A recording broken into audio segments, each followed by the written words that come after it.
নমস্কার সকলকে, welcome to the discussion room. আমি রূপম সাধুকা আছি আর আমার সাথে আছে রাহুল সিং।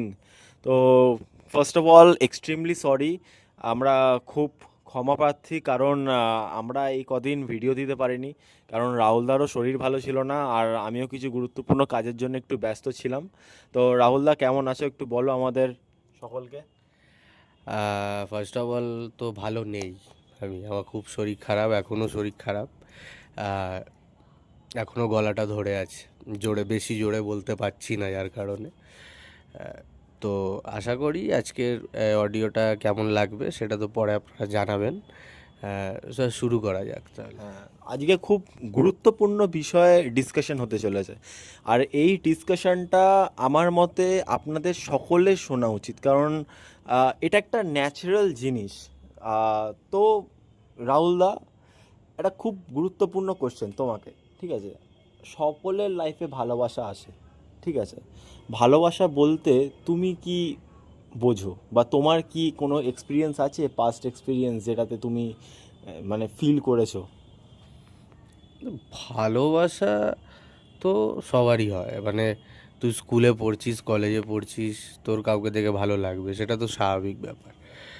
এবার অনেকের কি হয়, ফেড হয়ে যায় জিনিসটা, অনেকের থেকে যায় সারা জীবনের মতো। আমার যদি বলিস, মানে আমি যদি নিজে পার্সোনাল এক্সপিরিয়েন্স দিয়ে বলি, তো আমার জীবনে এরকম, মানে যদি আমি বলি যে এই ভালোবাসা আসার ব্যাপারটা, সেটা দুবারই এসছে। একবার স্কুলে এসছে, প্রথমে স্কুলে এসছে। তো সেটা এখন বুঝতে পারি সেটা ভালোবাসা নয়, ভালো লাগা ছিল, কারণ সেখান থেকে ওভারকাম করতে আমার বেশি দিন সময় লাগেনি। আমি 1-2 মাস পরে নর্মাল হয়ে গেছিলাম। বাট তারপরের সেকেন্ড যেটা ভালোবাসা, সেটাও স্কুল থেকেই, মানে তার পরেই। বাট সেটা অনেক দিন লং লাস্ট ছিল আর কি। আহ, এখনের সময় এসে খুব কমপ্লেক্স হয়ে গেছে ব্যাপারটা, মানে নেই বলা যেতে পারে আর কি, সাদামাটা কথায়। তো এইটা তো আমার ক্ষেত্রে আমি মনে করি যে ভালোবাসা আহ, হয়, যেটা আমারও হয়েছে।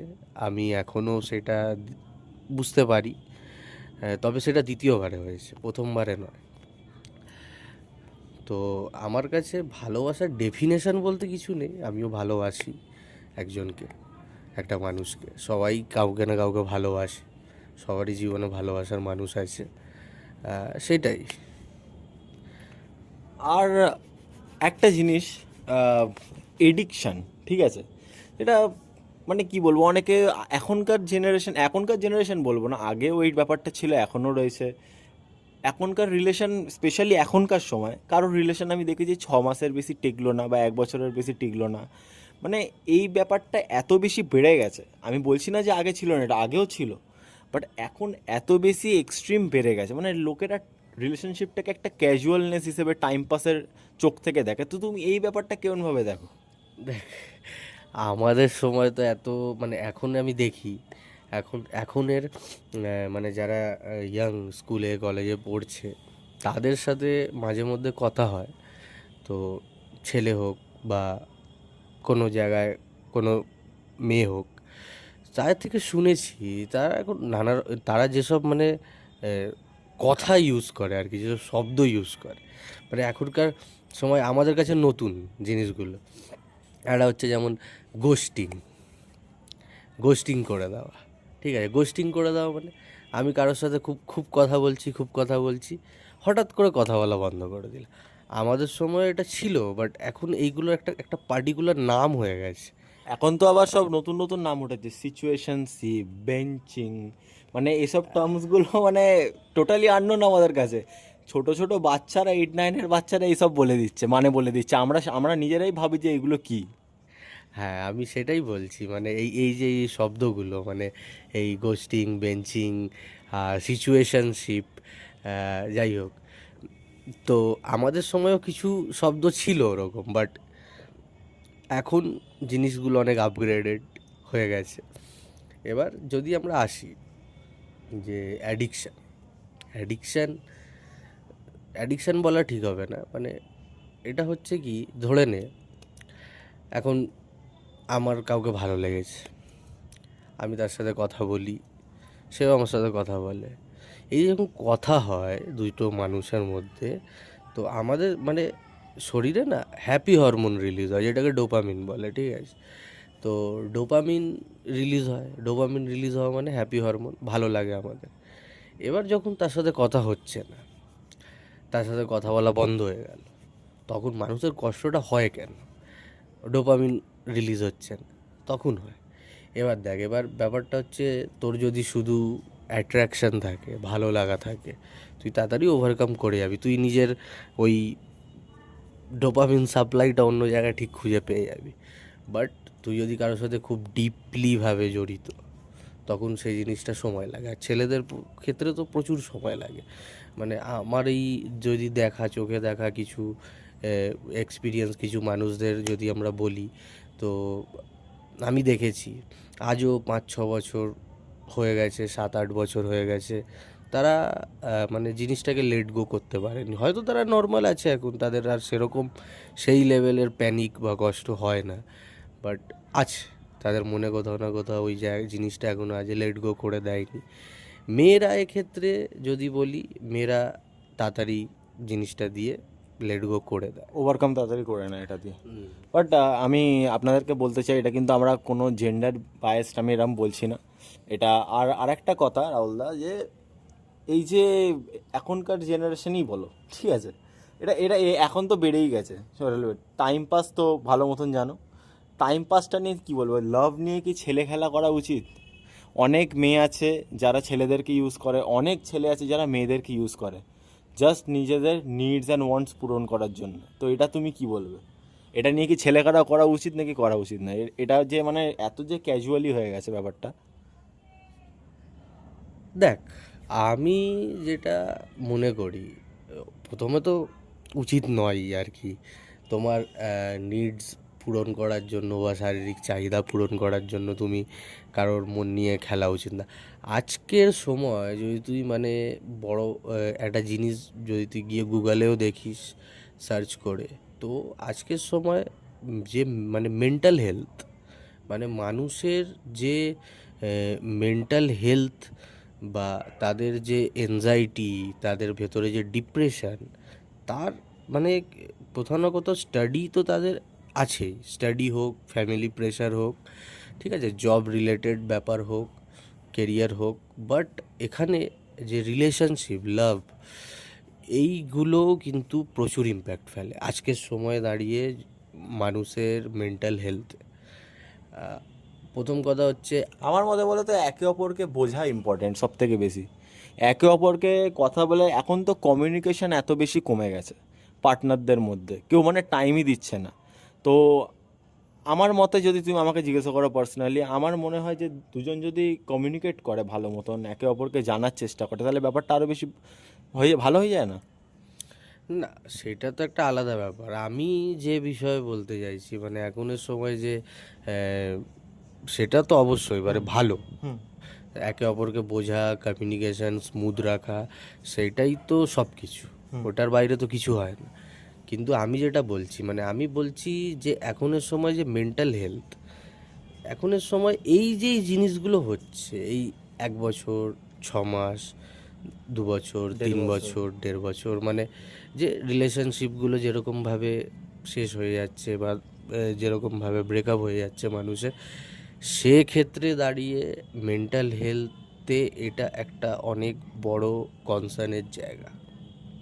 তো আমি নিজে যতজনকে পারি বোঝাই, নিজেও বলি অনেক কাউকেই, যে তুমি যদি কারোর প্রতি অ্যাট্রাক্ট হচ্ছ, তার সাথে তুমি নিজের কানেকশানটাকে বিল্ড আপ করছো, তো ভেবে চিন্তা করো, কারণ পরবর্তী সময়ে এটা কিন্তু তোমার একটা মেন্টাল হেলথের ইস্যু হতে পারে। হ্যাঁ, এখন তো মানে কিছুই গ্যারেন্টি নেই, সেটা তো বুঝতে পারছি। কিছু গ্যারেন্টি নেই বলতে, না দেখ, আমি আমি ওটা প্রথমে ওটা ভুল, টোটালি আমরাও ভুল। আমি বলছি না বারবার যে কোনো রিলেশন এরকম হয়। আমাদের মেনলি কনসার্নটা হচ্ছে যে ওই আছে তো আছে, ভালো কথা, যখন নেই তখন মানুষ কী করবে?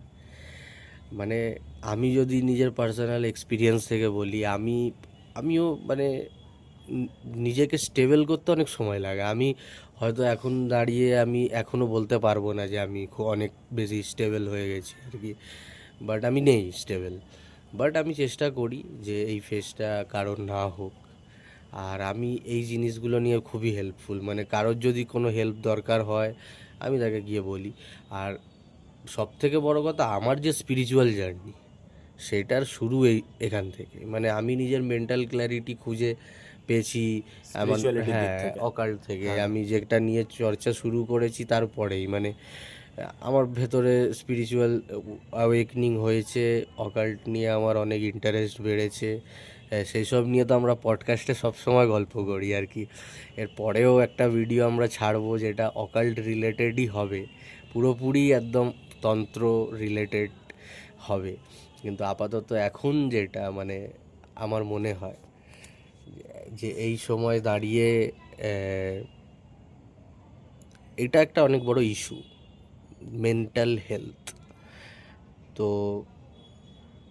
দেখ, আমি নিজের জীবন নিয়ে বলার মতো আমার সেরকম এখানে পডকাস্টে কিছু নেই, বা লোককে শোনানোর মতো কিছু নেই, আহামরি কোনো গল্প নেই। হ্যাঁ, তবে এইটা কি আমারও এই ফেজগুলো গেছে বা এখনও হয়তো যাচ্ছে, আমি সাফার করছি। কিন্তু জীবনে এগিয়ে যেতে হবে, এটাই জীবন। হ্যাঁ, মানে তোমার জীবনে অনেকেই আসবে, অনেক হয়তো থেকেই যাবে তোমার মনের ভেতরে, সারা জীবনের মতো তারা থেকে যাবে। কিন্তু যে আমরা জিনিসটা, সবাই চাই সবার রিলেশন সাকসেসফুল হোক, হ্যাঁ, বিয়ে অবধি যাক। সে তো অবশ্যই। হ্যাঁ, এখন তো আবার বিয়ের পরেও কিছু গ্যারেন্টি নেই, আর কিছু বলতে যা হবে মানে সময় হয়ে গেছে। যাই হোক, তো যাই হোক আশা করছি আপনারা সব জানেন, নিউজ দেখছেন, বুঝছেন, তো ওই জন্যই বলা কথাটা। তো মানে বিয়েটা আমাদের ডেস্টিনেশন হওয়া উচিত না। অনেকে কি করে, এখানে একটা কথা আমার খুব মানে মাথায় এলো, এই কথাটা আমি অনেক দিন ধরে বলতে চাইছিলাম। যে তোর ধরে নে, অনেকের অনেকেরই মাথায় এই জিনিসটা আছে যে আমার আমার এম হচ্ছে, গোল হচ্ছে আমি এই মানুষটাকে বিয়ে করব। বিয়ে হয়ে গেল, তুমি গোল অ্যাচিভ করে নিয়েছো, বিয়ের পরে কি, এবার কি? ওই তখনই গিয়ে বিয়ের পরে মানে ওই টেকেন ফর গ্র্যান্টেড নিয়ে নেয়। ঝগড়া অশান্তিটা তখন বাড়ে, মানে দুজনেই দুজনকে টেকেন ফর গ্র্যান্টেড, বিয়ে হয়ে গেছে এখন আর কিছু করার নেই। আমি তো মনে করি যে সেক্ষেত্রে সেক্ষেত্রে সব থেকে মানে নিজের গোলটা সেট করো, বিয়ে না, নিজের গোলটা সেট করো সারা জীবন আমি তার সাথেই থাকবো, সেটাই আমার গোল। আমার গোল বিয়ে নয়, এটা আমি খুব বিশ্বাস করি, ঠিক আছে? শেষ নিঃশ্বাস পর্যন্ত তার সাথে থাকা, একদম নিঃশ্বাসে, greatest achievement of the world. হ্যাঁ, এই অ্যাচিভমেন্টটা যে শেষ পর্যন্ত আমি তার সাথে থাকি, এটা গোল হওয়া উচিত। গোলটা বিয়ে হওয়া উচিত নয়, কিন্তু এখানে এই কথাটা আমি বলতে পারি। আর দ্বিতীয় কথা হচ্ছে যে ওই যে কথাটা বলছিলাম যে তোমার জীবনে যদি তুমি না পাও সেটা অসুবিধা নেই। দেখো, আমি তো বিশ্বাস করি যে আমি যদি কাউকে ভালোবাসছি, ঠিক আছে, সে আমার ভালো নাই বাসতে পারে, সে ভালোবাসবে না। ভালোবাসাটা হচ্ছে আমার কাছে আমার কাছে মানে ভালোবাসাটা তোর কাছে পুজোর মতো হয়ে যাবে তখন। মানে তুই যদি স্পিরিচুয়ালি যদি নিজেকে ঠিকঠাকভাবে রাখতে পারিস না, ওই ভালোবাসাটা তোর কাছে পুজোর মতোই হয়ে যাবে। তো আমার মধ্যে তো এটাই আছে। আমি জানি না আমি সেই মানুষের সাথে কবে কথা হবে, কবে দেখা হবে, বাট ওই আমার ভেতরে একটা হোপ আছে, একটা ভালোবাসা আছে, সেইটা একটা পুজোর মতো হয়ে গেছে। গডস প্ল্যান, গডস প্ল্যান তো অবশ্যই ভাই, গড ছাড়া কিছুই, ভগবান ছাড়া কিছু হবে না। কিছুই নেই। তো আশা করছি আপনাদের সকলের এই ডিসকাশনটা ভালো লেগেছে। তো আজকে এতটাই রাখছি। সবাই খুব ভালো থাকুন, সুস্থ থাকুন, হাসি খুশি থাকুন। তো আসছি।